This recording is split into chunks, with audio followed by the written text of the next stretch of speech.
Hi everybody. Yo, yo, yo. I'm just going to share this live and then let's get started. I'm Carly. I'm Carly. I'm Carly. This is Prem. Together we're Carly Prem. Oh dear, that's funny. Yeah, I've got baby brain. I get excused from all sorts of things now.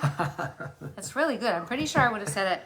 In fact, I actually think I have said it in another Facebook Live when I wasn't pregnant, but let's not say that. I'm getting away with it. Okay, pickles. All right. It's all going on. It's all going on. The mic's off. To turn it back on, slide the switch on the back of this device. Good. Okay. So, won't be long. I'm just sharing this so that our friends can see it. There it is.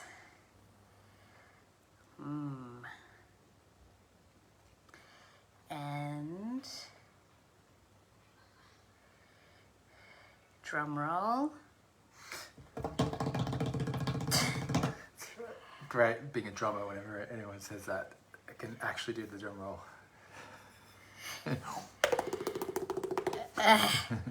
Okay, where to start when... Oh, look, I don't like the keyboard that you use. When working out how to tackle conflict. It's a big one.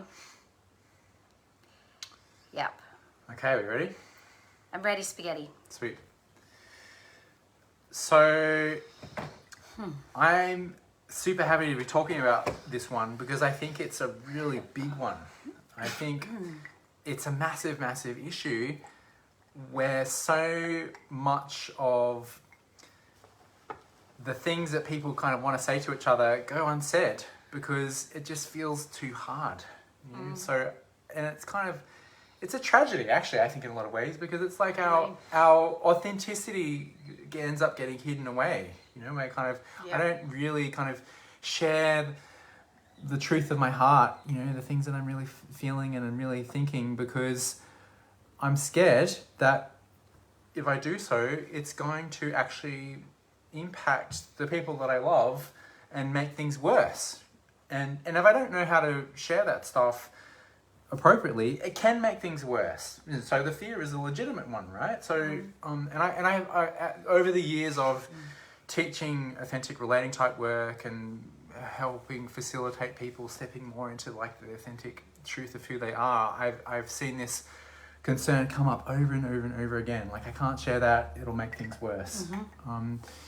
So, and I've been there, you know, I've like in a really strong way, you know, and it's kind of, and it's a really painful spot to be, you know, where I have all of this stuff going on the inside, and I have all these desires to feel deeper connection and deeper aliveness and truth in the relationships that matter to me, but I feel stuck because I don't know, you know, how to share. I have this fear, you know, that things are going to go wrong. So in this live, we want to basically kind of get into some of like what the challenges are in all of this territory, you know, and how to kind of try and kind of unpick it a little bit, because I think one of the key aspects of this challenge is that it can kind of get really complex, you know, it can get quite layered.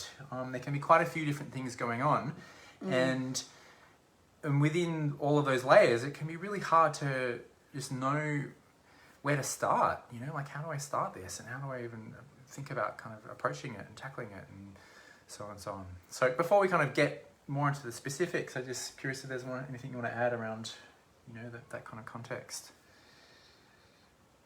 Just how common I think it is, that I've been there, and that I can go there, and then having a particular structure that helps me think through things is useful for me because I'm a pretty big feeler, and I feel a lot of body sensation, but being able to kind of think through something with structure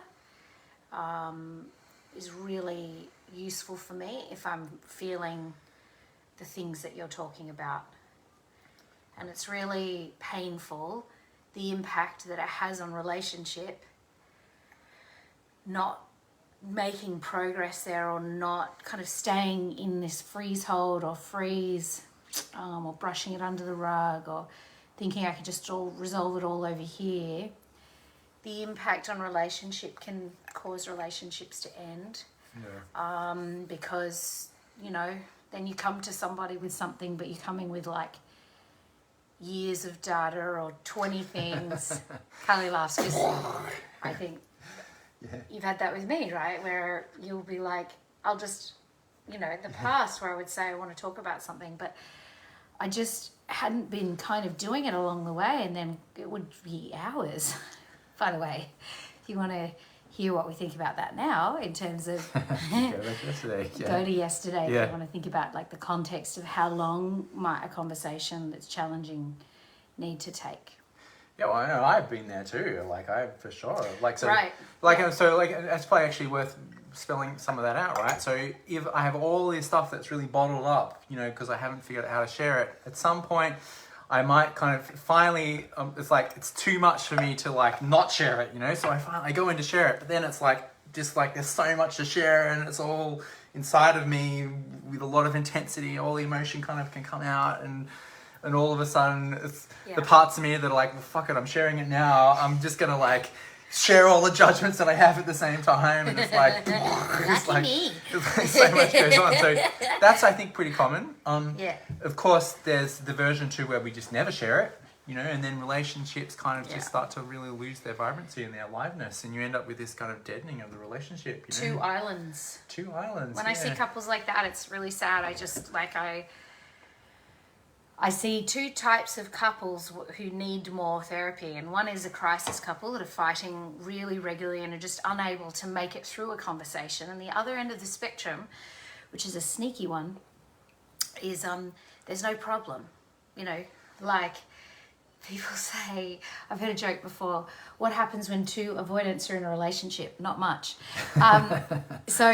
When there's two people avoiding, let's just say two people avoiding, rather than kind of slapping a name on somebody's attachment style, like just if we're both in avoidance, not much happens, you know, and with those couples, it's actually a bit harder, really, because they're both a bit dead to feeling and dead to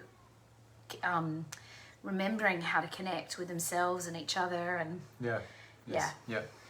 so what we're starting to point to a little bit, and I don't want to get too much into this, but is kind of styles of conflict, right? So you can end up with these kind of withdrawal styles of conflict, you know, or you can end up with like one person who fully leans in and the other person withdraws, you know, and then you end up with kind of big power imbalances, and that's not healthy, you know, and that kind of then leads to one person in a sense kind of being silenced or just going into compliance in some form, you know, and so that's going to then, you know, not lead to great stuff there. You know, you head up kind of both people getting kind of in with each other, and it can kind of just get into kind of strong battles, but you can end up in situations there where nothing really changes because you don't actually get to the, well, what are we going to try and do differently? Instead, it's kind of like a I'm right type of battle, and then that just kind of spins a whole lot. You know? So all of these are kind of patterns of conflict that are really super common in our relationships. And of course, not just personal relationships, and professional relationships too, you know. Totally, and family relationships. And we might have one style in one relationship and then have a different style. Like I have a different style with my family, to my friends, to my partnerships. That's pretty consistent for me throughout my life, that I've had a different style depending on the context. I think that's pretty common. I think the last thing, just around the kind of pointing to kind of the things that happen, I think another really common thing that happens is people getting passive aggressive. So I don't want to say the thing, right? That's me. So, but I kind of still need to somehow. So I'll just kind of make it in snarky comments, you know. So it kind of comes out sideways, you know, and then you end up all this kind of subtext stuff that's kind of like whacking the people, you know, and then that really starts to erode a lot of trust, and then you kind of, you know, start to get into the other stuff out of that, really. The person ends up feeling like they've got hooks in them.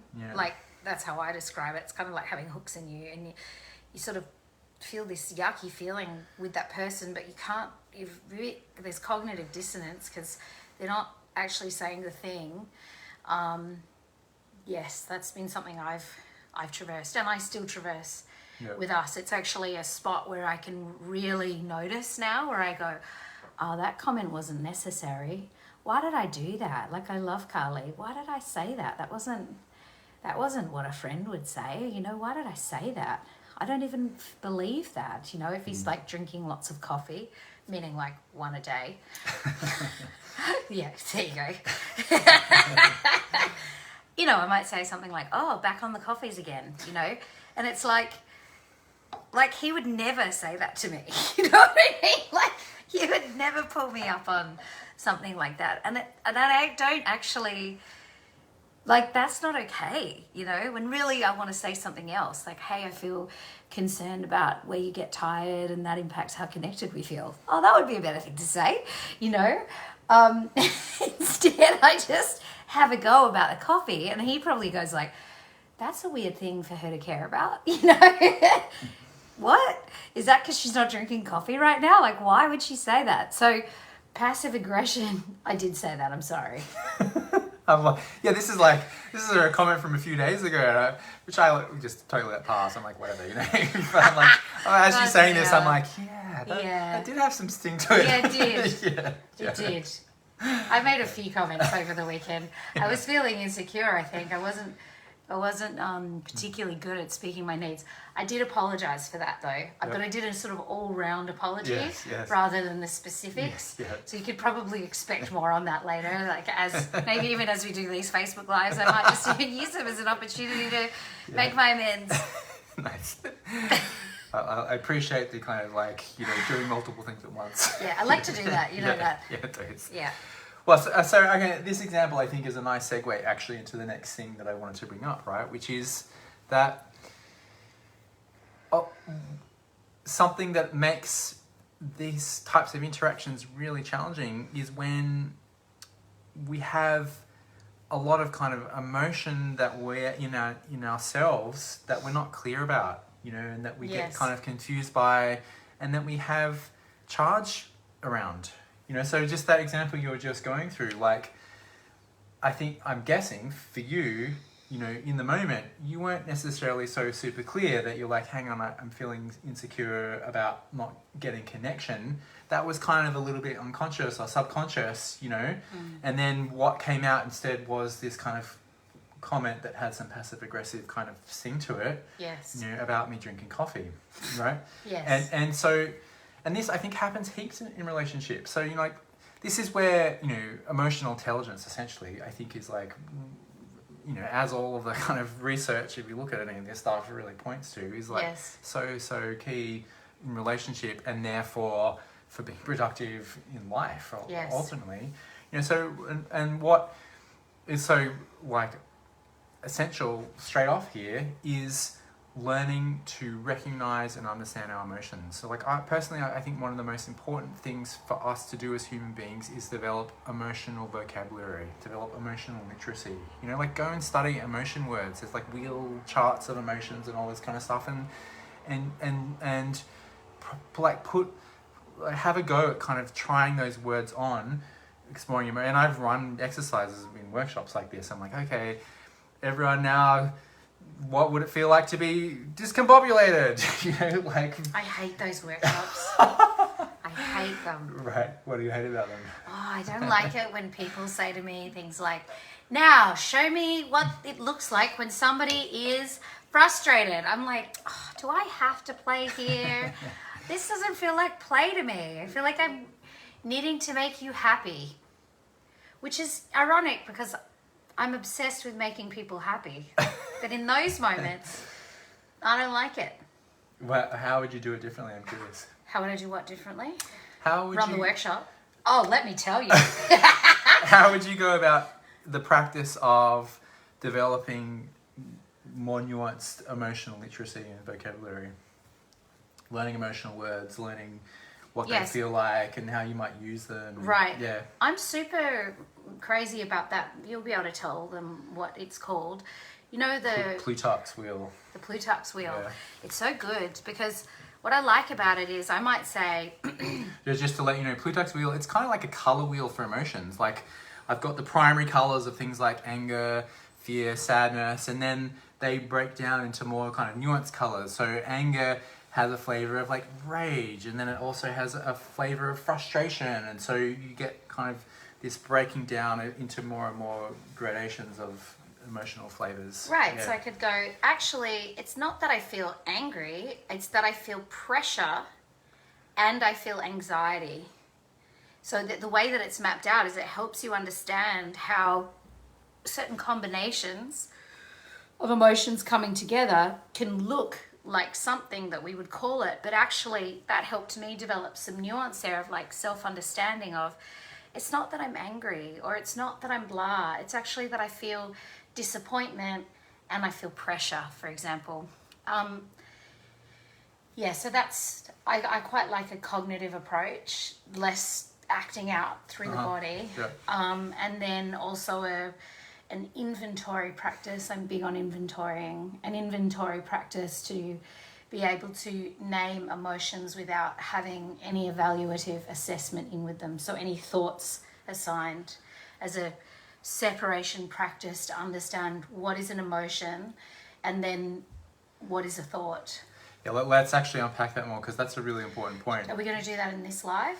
Just briefly, so Okay. like Prem mentioned evaluative words. So a lot of the time you hear people say things like, I feel unheard, or I feel disrespected, right? And they're not really feeling words, actually, right? They're kind of, there's judgments in there. The judgment is, I have a judgment that you are not listening the way that I want to me, in such a way that I know that you're hearing me, right? That's kind of, I feel unheard. That's kind of what it's saying. And the feeling is probably like, I feel hurt, Yeah, because a good question I find after that sentence, if you've noticed yourself, you just smuggled a judgment as a feeling, that's okay. But the good thing I found to do is right afterwards, just to say to myself, and when I make that up, or when I experience that, or when I think that that's happening, I feel. And that's actually the feeling I'm feeling. So like I might want to say, I feel disrespected, but actually there's an assumption there that I could only feel disrespected if the action was one that was disrespect, but now I'm speaking to his intent. But if I then said, which has me feel hurt, or has me feel insignificant, or has me feel insecure, that's actually the feeling. Yeah, I feel insignificant. Yeah. So, like, we could geek out about this stuff a whole lot more, and it's like super rich territory. But I want to kind of come back to the larger point here, though, right? Which is that if we don't get clear on this stuff and we jump in and we say something like, I feel so disrespected right now. Well, of course, that's not going to invite a particularly collaborative conversation. For most of us, if somebody is kind of saying that to me with a pretty kind of intense type of tonality, and there's this kind of embedded judgment in it, there's a likelihood that I'm going to start feeling defensive, and it's going to bring up my kind of the feelings of how I kind of feel disrespected, like in this type of moment. Right. And I think this happens heaps in relationships. No, you're disrespecting me, but you're disrespecting Yes. me. Yeah, so like we go in to have these types of conversations, but firstly, we went in because it actually was all like, built up too much over a long period of time, and so we went in kind of reactively straight off, right? And then when we go in, we're kind of not actually really clear on exactly what's going on for us, and it's all mushed together. We've got kind of feelings and judgments mushed together, and there's probably like a whole lot of history going on at the same time. So there's one thing happened that I feel upset about that I then exploded around, but the explosion actually wasn't really about that one thing. It was about kind of this whole place our relationship has gotten to, and this series of events that have happened over time that, I've now exploded about. So while we're fighting about this one thing that just happened, that's not really the conversation. The conversation is this larger history, and it's all just in this big mush inside of me, with all these feelings and thoughts that are going on, that it's just like, that's kind of then where we're just in this kind of chaotic conversation. We're not really having a constructive dialogue, you know, trying to make sense of our relationship and Yeah. what's going on for us, you know. So the first step, I think, to tackle that is to just understand how we're feeling, you know, and start to be able to kind of not react out of our feelings, but kind of be in relationship with our feelings and kind of start to speak for them a little bit, you know, and be kind of have some discipline in a sense about. It's definitely discipline for me. Yeah, it's kind of discipline around. Containment. Well, how do I kind of stay on my side of the net, you know, like I'm going to be careful about, it's like I'm owning that I feel hurt and I might have judgments, and I think it's okay to share our judgments if we kind of, you know, we do it with good kind of ownership, but in a way that leaves room for the other person to have their own reality and kind of have their own experience. So we're kind of respecting the other person at the same time, you know. And let me pause here and see what you might want to add to this part. No, this is great. Yeah. I don't feel like I need to. I'm Yeah. enjoying hearing you, and Yeah. it's good. It's great. Yeah, so I think this is probably the biggest piece ultimately, you know. And so if we want to start to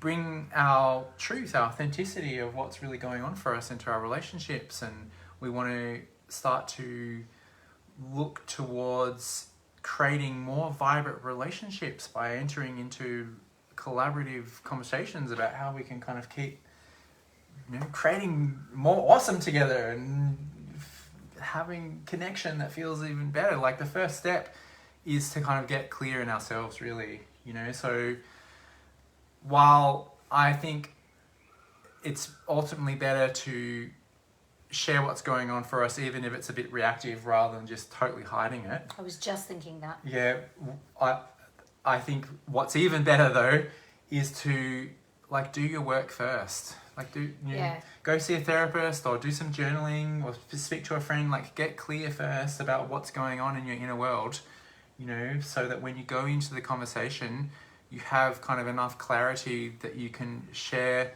yourself kind of simply. You can do it in a way that still respects the other person.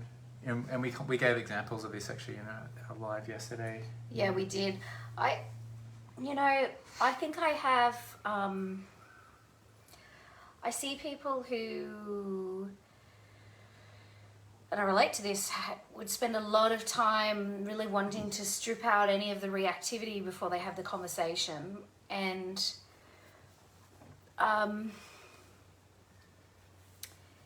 it can be a slightly avoidant move, dressed up as wanting to be contained. And so I think just be careful of that if you can relate to that, where you don't end up actually saying the thing, or a long time passes. It can possibly be a bit of avoidance smuggling, thinking that it's actually I'm wanting to have containment. I would say if that's you best to, actually do listen to the Facebook Live yesterday. It was a long one. It was more like a workshop. I really was on a rant yesterday. But I think if we can just say that it doesn't have to be like addressing something that's come up doesn't actually have to be this big process. And I think that if you listen to what we said yesterday, really the point that we kept driving home was, do you know that you could actually share it in a couple of sentences? Like, and have the person get what they needed to, which is essentially the other person really needs to just get how they impacted you, to be, to feel whether it's true for them that they want to keep having that impact on you or not. Which you don't have control over, but you know, people then get to make a choice of like, I don't actually want to impact this person in that way moving forwards. So I found personally that, and this is what I train my couples to do, so that they kind of don't separate too far and get resentful and feel stuck, but also don't come in really charged with each other, is like, if you could summarize in 2 sentences, what is the thing?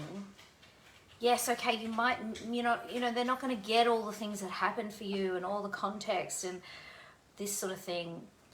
But it can help with just dealing with things with more immediacy, and then also the feelings that we have, the reaction that we have to things.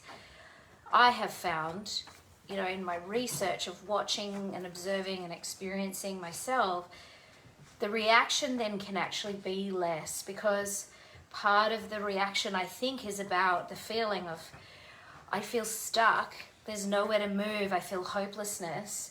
And I define that as the entry point into resentment. People who feel resentment have felt stuck. That's why they're resentful. They feel stuck in some way, that there's no other option. So You don't feel stuck, do you, Pickles? Pickles never feels stuck. She always You asked feels for what like you want. she always feels like there's an option. Yeah, to get what she wants. It's like I have actually seen her in some hopelessness. So Me it's too. true. Me too. I think Pickles is a 4 on the Enneagram, actually. I think she really at times can actually really go there into like, oh no, I'm really stuck here. I don't know what to do. And I can go to the 4 on the Enneagram. That's why I relate to it, And resentment is a real flavor there in that spot. And so I think, like, for a lot of people, there's actually, like, and this is where I think this is what we really want for people by teaching these things that we're talking about now and doing the workshop on the 2nd, is to actually encourage people to not get perfectionistic about how they do it. You can have another go at it, you can apologize, but to be in it is really important. To show up's really important, because the cost of not doing that is actually like pretty bad. But knowing how to do it with containment is a message that I feel, and you've expressed a lot, in our relationship years ago. You used to say that to me, like, have some containment, and I was so offended. But it's, I really understand it now, and I feel good that I get it. Life feels so much easier. But containment is different to withholding. Containment is different to avoidance. And that's a line that I have to learn and continue to learn. And and so I've found that these skills that we're going to teach, for me, helps me be actively honest. Notice what the triggers are that would have me know that I've got something going on. So for me, one of the key triggers is resentment, but it's different for different people. But kind of know what you're feeling, like what you were saying, is like, know what the key sign is that you've got something to perhaps address. Understand if you do need somebody else, like a third person to talk to about it first, or if it's something you can resolve on your own. And if you even need to have the conversation with the person, like, can you resolve it yourself? But if not, then a strategy for how to do so. Yeah, so this kind of, again, connects to the other really key point that I wanted to make, which is that, like I said earlier, there can be a lot of different possible things to talk about. Like the one thing happened that we had an explosion about that wasn't actually about that thing. It was about the series of all the other things that have happened previously. So that's... Can I say something to that? Sorry to interrupt you, but it was something that I thought before that you've just reminded me of. That is, I have a rule with my couples that if they didn't bring it up at the time, they don't get to anymore. Like, that they don't get to... that they have an agreement that they're not allowed to bring stuff up from the past. If they didn't address it, they didn't address it. Because that can actually be a really dangerous dance step that can be used with a lot of sort of like assumption that I get to have resentment still about that. But the other person didn't even know that it was happening. And now they're dealing with this whole thing that you're bringing to them that they had no idea, they knew nothing about. You had this own private reality about, you created your own private story about this person and how they weren't responding to you, and now you come with all of it. And it's just actually too much, it's too much for the person. It can be good to just own, do you know what? I have all these things that I didn't share with you, and it has me know that I really need to work on being honest with you. And I'm really sorry because I've withheld it from you, and I've actually cost us connection. And if the thing's still happening, don't worry, you're going to get your opportunity. But if it's not still happening, like, it's really on you that you didn't talk about it. Yeah. The key thing really, well, one of the key things we were saying yesterday that I kind of want to bring here, right, is that, like, what do we want going forwards? Yes. I can't emphasize that enough, you know. What's that? Wow, that's like some That's a fly. fly in the camera. Oh, wow. Bye-bye. What do we want going forwards? We want a clear camera. Like, it's so easy to kind of get stuck in the past, which is what you're saying, right? Is like, well, hang on, you know, what do you want differently going forwards? And if that thing's happened in the past and it's not impacting you now, except for the resentment that you're holding on to, That's yours. that's yours. That's for you to work with.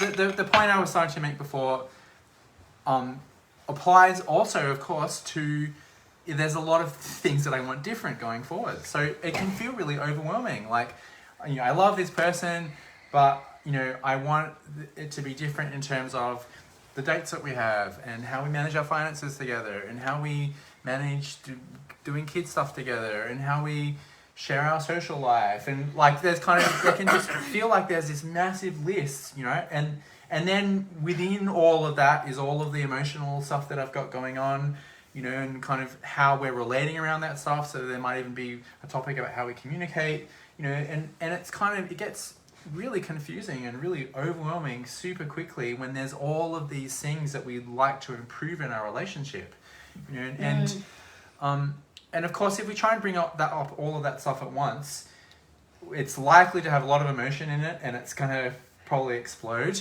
and it's going to be overwhelming too. You can't, like, it's not really, there's a lot of stuff you want to improve in your relationships. It's not really feasible to try and tackle it all of it once. You got to kind of be patient and have strategy, and you need to set up first a collaborative relationship where you both actually want to improve the relationship, you know. So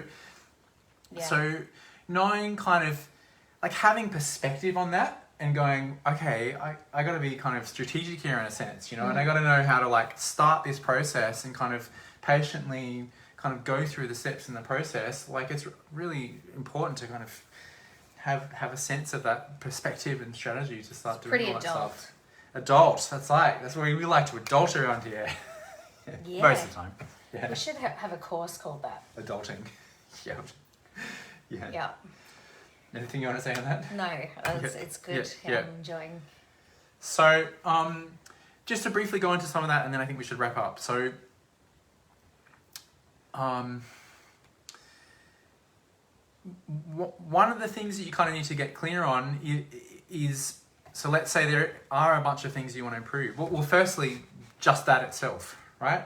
So like, this kind of, what do I want from my relationship? That's like, you know, and this applies to not just relationships, your whole life really, but like your ability to kind of generate vision is really, really important. So to imagine, what would it look like? You know, what would it look like if I was living the life that I really wanted? I was living the kind of relationship that I really wanted, you know? So, because if I can't visualize that, then it's going to be very hard for me to actually go in and start to work with the person to create it, you know? So that's I think probably the most important piece, you know, and that's kind of, I think, part of that phase of like, do your preparation first and kind of get clear.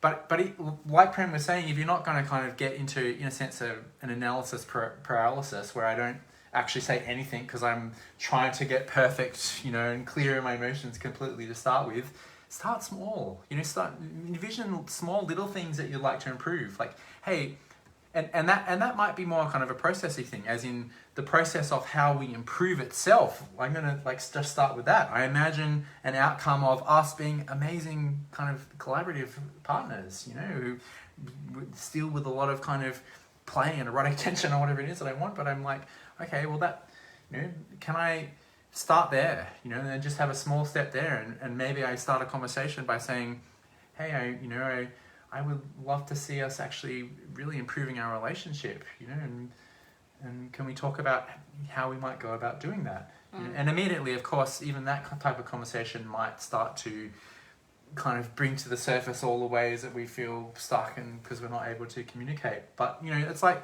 you start just one little step at a time, and that might lead you into a conversation which is like, well, every time we talk about things that we want to improve, one of us gets hurt, you know, and storms off or something like that, you know. So let's just strategize around that. Okay, well, let's just take one example of when that happened and how might we do that conversation differently so that we could have actually stayed in. And that might lead to a conversation where it's like, well, you know, I really easily get hurt when you talk about whatever it is, me leaving the dishes out, because actually I feel overwhelmed in my life, you know, and if I get into that type of conversation, now in a way we're off and running, because now I get to hear actually the ways that you can go into overwhelm and have compassion for you there, you know, and we can strategize around and that. we start to strategize around that. So we're big on yeah. like kind of a big move, or the thing we really want to communicate is how much energy there really can be in the forward planning together, because it's a collaborative move that I think in conflict people can miss arriving at, which we harped on for ages about yesterday from being in expressing mode. But it can also be what you've been saying, which is a lack of clarity around, well, what is it that I actually want? You know, if I'm not clear on that, and then being with the sensations that arise when I think about what it is that I really want, and maybe I feel the creative tension between where we are and where I want to be, and that's our own responsibility to hold that. You know, I had a teacher who used to say, like, can you hold the weight of your own desire? Can you expand your range wide enough to hold the sensation that arises in your own desire of how you'd like it to be? And when we can't hold the sensation, that tends to be when we try to just either we withdraw or we try and empty it all out, because it's so much to hold. And in either direction, we end up not, oh, the baby's kicking so much. Oh my God. Yeah, desire, Mom. Oh my God. I feel like I got a little horse in there. He kicks a lot during Facebook Lives, I've discovered, and client sessions. I don't know why. He's a little psychologist in the making. I don't know. No pressure, no pressure. Hang on a second. So, what was I saying? Desire. Right, thank you. When we can't hold the sensation, when it's hard to hold, we can either go bleh, right? And I say all the things, or withdraw, because it's easier to numb out, and neither serves. Both have negative consequences. So it's like, I love that you said, like, can I hold the knowing that there are maybe a bunch of things that I'm challenged by, but I will address them as they arise. Not like, oh, I'm going to save that one for next year, but it doesn't happen anymore, but I will bring it up. No, it's like, if it's really still happening, then we're going to be able to deal with it. But can I hold the sensation that it's not perfect, but we start with something, and we could start with something small, and can I just share enough for them to understand the impact of what that thing is? And then we move into the direction of collaborative conversation of like, what can we do about this? Like, how do we, because it's a we thing. If you have a problem that's about how I move in the world, that's a we thing, you know, so the we, us, can resolve it by brainstorming together. And it's a side-by-side move versus a dyadic relationship where we're like this. That's very intense. But if we have a vision together of where we want to be, we create a triad where we're facing forward together. And in constellation work, with couples, this is a move that we can do so that we direct our energy together somewhere. But if we're directing our energy backwards of what happened, but without the intent or the connection to where we want to go, that's tricky territory. We don't really then know what it is that we want. We don't know what we're asking for. And there's a certain limit to how long people really want to be inside of that, type of interaction. Yeah. Like this is so key, you know, just like getting clear on what we want. Because a lot of the time, you know, when we feel these emotions, we feel hurt and we kind of, whatever it is, we've had anger and sadness and so on. The emotions are telling us about our needs and our desires, you know. So, but we can kind of get lost in the loudness of the emotion and not kind of do the inner inquiry to go, well, what is this telling me about what my needs and desires actually are? Yes. You know, and like I think it can be nice to lead with emotions to set some context, but it's not actually necessary a lot of the time, and sometimes it can actually be counterproductive. Yeah. You know, like the example I gave before, where I started a conversation saying, "Hey, I want to see us improving things about our relationship more." I didn't say anything about my emotions to start with, but I might, on the inside, I'm feeling frustrated and I feel hurt, you know, but it's like, how much of me sharing that stuff is actually going to help me create the outcome that I want with the other person? Well, sharing some of it probably is going to help because you know, it sets some context and has me feel known, but it's kind of, you know, being discerning about how me sharing that is going to help me create the outcome. And this, once again, was what we spent so much time talking about yesterday. You know, so if you can get clear on some outcome that you want, you don't need to understand the whole big picture, though that's can be great to imagine that stuff too. But in terms of you starting to tackle those things in your relationships, you can't tackle all of that at once anyway. So if you can imagine something you'd like to improve, just start small and jump in and have a go at kind of asking you to improve the thing. And let's say, just the last thing there is like, let's say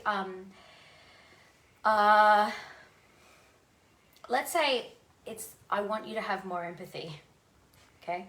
This can be a tricky one for people because empathy is subjective at some level. Like whether I experience you giving me empathy, you may give it to me in your way and it doesn't land for me, right? We've traversed this spot, right?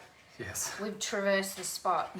So you need to give me more empathy. Well, you need to give me more empathy. yeah. So Yeah. like the request that you're making, try not to have it be about the way you're doing the conversation. Like the conversation isn't working for you because you're getting triggered, just pause it and come back to it. But like have your request be about the thing that actually was the thing in the first place. That's one thing I would suggest. And then about the empathy thing, we're not actually entitled to receive empathy. I know it sucks, right? But we're actually not. Like, it's nice when we receive it, but we're not entitled to it, and we can't command it. We can't demand it.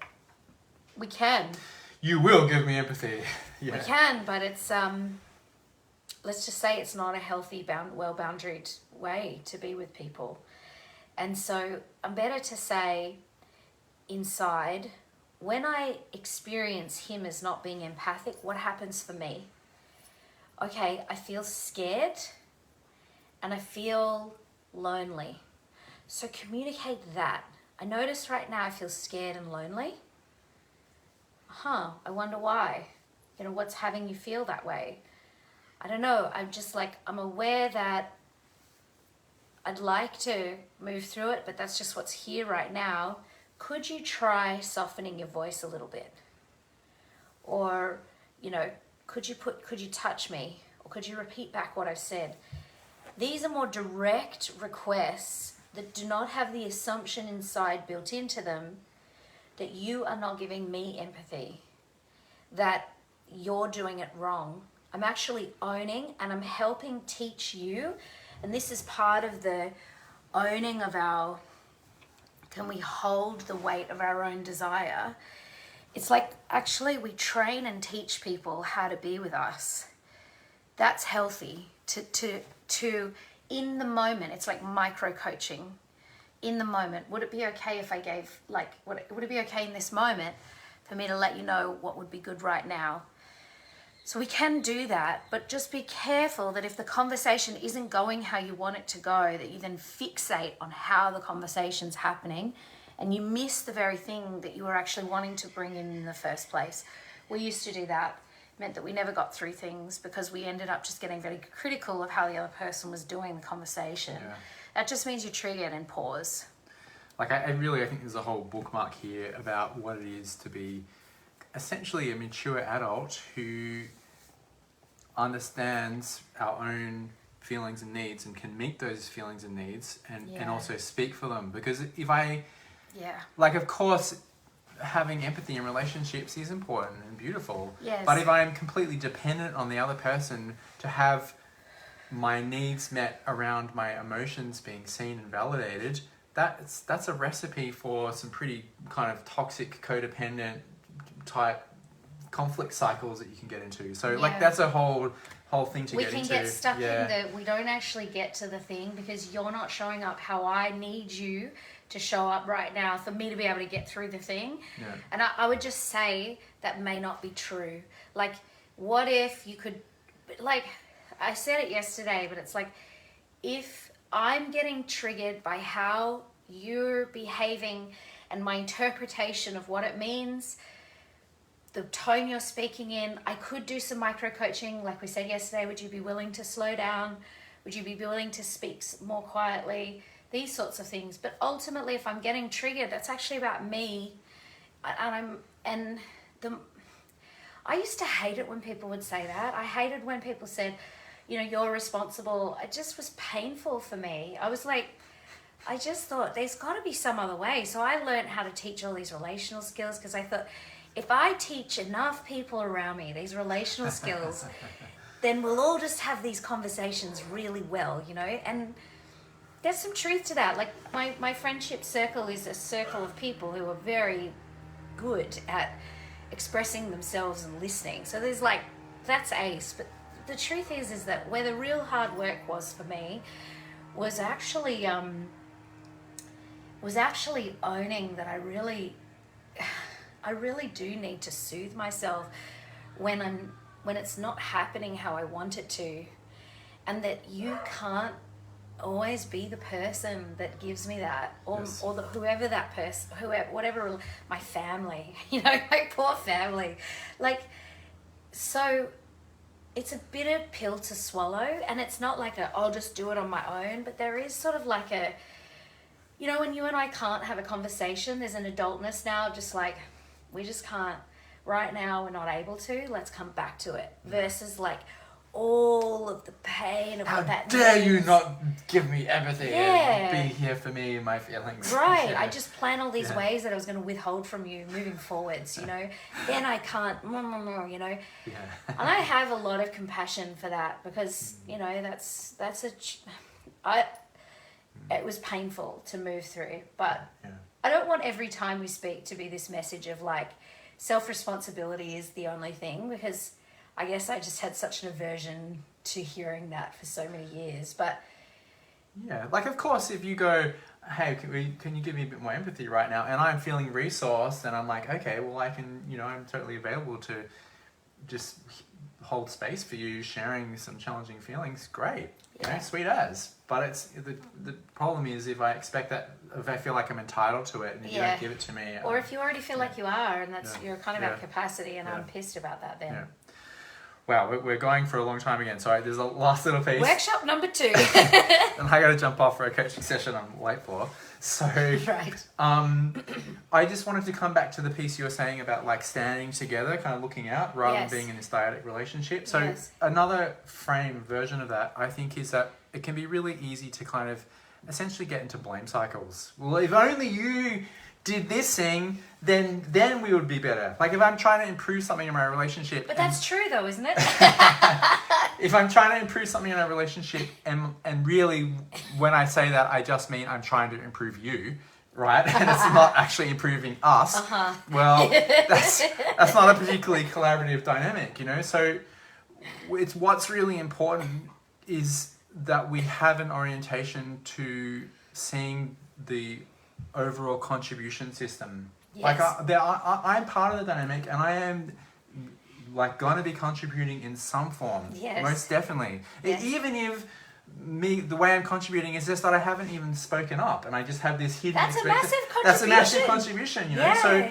So we really need to learn how to see how I am part of creating what has occurred in the past. You know, we both are. This is not a solo show. So for me to just go, you need to change, that's a massive trap, I think, that a lot of us have fallen into in our baby relationships. liked that one. The baby liked that He was one. like, yeah, guys. So, like, if we're in wanting to see something improve in our relationship, and we can start by seeing how we've contributed to that thing not happening in the past, and we actually start there, you know, and I want to acknowledge that, you know, I haven't actually spoken up about, you know, the things I'd like to see improving, and I, you know, feel some guilt about that. You know, of course, that's going to immediately have the other person feel safer to own the places that they've contributed to something not kind of working as well, you know. So, and this is like a really fundamental paradigm shift that I think kind of most of us actually have to go through, and a way of learning to see systemically. We need to be able to see the larger system of how a result has been created, you know, and how to then create a new result systemically, where we're all contributing to creating that result together. Yeah. We're gonna you can tell we've got a lot inside about this one. We have got PhDs in working through conflict, and we're keen to share it. We're keen to have people be able to come and workshop conflict cycles that they're getting stuck in, and have a strategy for moving out of it. So if that interests you and you're in Sydney, come and be part of our workshop on the 2nd of December. It's called Relational Alchemy, and We'd love to see you there. we'd love to see you there. Yep. Alrighty. Great. Thanks for coming and watching us, and for those of you that just jumped on, you can just have a rewind. I think it was pretty good. I think so. It was long. All right. Yeah. See you guys. Bye. Bye. Happy Friday. Yeah, happy Friday.